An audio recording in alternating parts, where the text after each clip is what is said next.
kuwapa tumaini. Now, why is this important to us today? Lakini hii ni kwa nini ni la muhimu sana kwetu sisi leo hii? Because you and I are spiritual Israel. Kwa sababu wewe na mimi ni Israeli katika roho. What God has promised to Israel in the natural, He has promised to us in the spiritual. Chochote ambacho Mungu aliweza kuahidi wana wa Israeli katika mwili, ametuahidi sisi katika roho. In Jesus, we're all children of Abraham.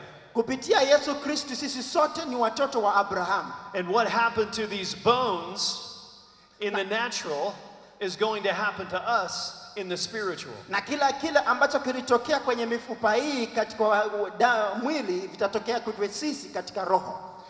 Israel was discouraged. Yani Israeli ilikuwa imekata tamaa na kuvunjika moyo. They had lost hope. Yani walikuwa poteza mwelekeo kabisa. They were destroyed. Walikuwa wamevunjika.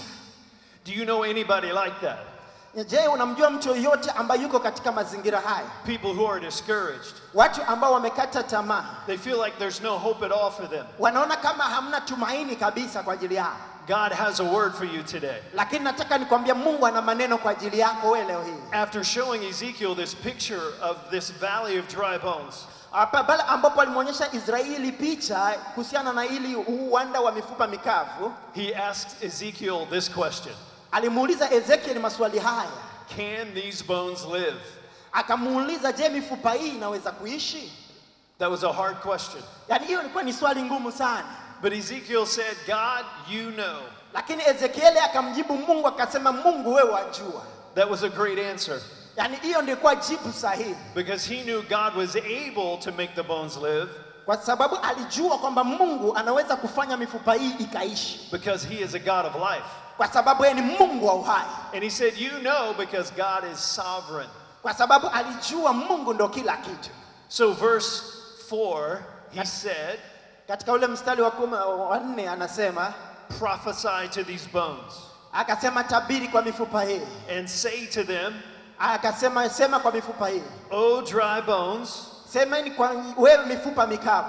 Hear the word of the Lord. Sikiliza maneno ya Mungu. Surely I will cause breath to enter into you. Kwa kweli nitafanya pumzi ikaingia ndani yako. And you shall live. Na wewe utaishi. I want you to imagine Ezekiel speaking to a valley of death.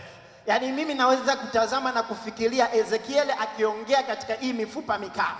And God says to Ezekiel, prophesy to the bones. Na Mungu anamwambia Ezekiel tabiri juu ya mifupa hii. Now what does it mean to prophesy? Je, inamaanisha nini kutabiri? The Hebrew word for prophesy here is the word naba. Katika Ibrania kuhusiana na kutabiri ni neno linalosema naba. Naba. Which means to predict the future. Ambayo inamaanisha kuweza kusema juu ya mambo ya mbeleni. That is normally how we understand prophecy. Hivi ndio kawaida tunavyoelewa unabii. But it also means in everyday conversation. Lakini pia inamaanisha katika mazungumzo ya kila siku. Prophesying is not just for prophets. Yani kutabiri si kwa ajili ya manabii peke yao. You can prophesy. Na wewe pia unaweza kutabiri. I can prophesy. Na mimi pia naweza nikatabiri. We can speak life. Tukaweza kutabiri uhai. We can speak to dead things and they'll come back to life. Tunaweza tukatabiri juu ya vitu vilivyokufa na vikarudi katika uhai. When Ezekiel spoke to the bones, pale ambapo Ezekiel aliweza kusema juu ya mifupa hii, he spoke words. Alisema maneno. Words have power. Maneno yako na nguvu. Not just the words of prophets. Sio maneno tu ya manabii. Your words have power. Maneno yako wewe pia yana nguvu. Everyday words have power. Maneno ya kila siku yako na nguvu. Your casual words have power. Maneno yako ya kawaida yako na nguvu. The quality of your life will be determined by the quality of your words. Yani namna ya maisha yako itaweza kutambulia kutokana na maneno unayoyatamka. So what were these powerful words that Ezekiel spoke to this valley of dry bones? Kwani maneno gani ya nguvu ambayo Ezekiel aliweza kuyatamka juu ya mifupa hii mikavu? Verse 5. Katika ule mstari wa 5. He said, thus saith the Lord.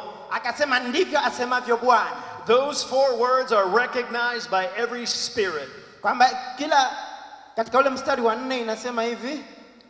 Every spirit in heaven. Kwamba kila roho uko mbinguni. Every spirit in hell. Katika kila roho uko every demonic spirit. Na kila aina ya roho recognizes these words. Kwamba haya maneno hizi roho zote zinatambua maneno haya. Thus saith the Lord. ndivyo asemavyo Bwana. What made those dead bones live? Popote ambapo kila kiumbe kinaishi, Wasn't just positive confession. hii aya yalikuwa ni maneno ambayo weza kukiri. It was the word of God. Yalikuwa ni maneno ya Mungu. He said, "Thus saith the Lord, Anasema ndivyo asemavyo Bwana. I will cause breath to enter you." Anasema nitafanya uhai uweze kuingia ndani yako, pumzi ingie ndani yako. When God created Adam, Lakini pale Mungu alipomuumba Adamu, he made him out of dirt. alimtengeneza kutokana na udongo.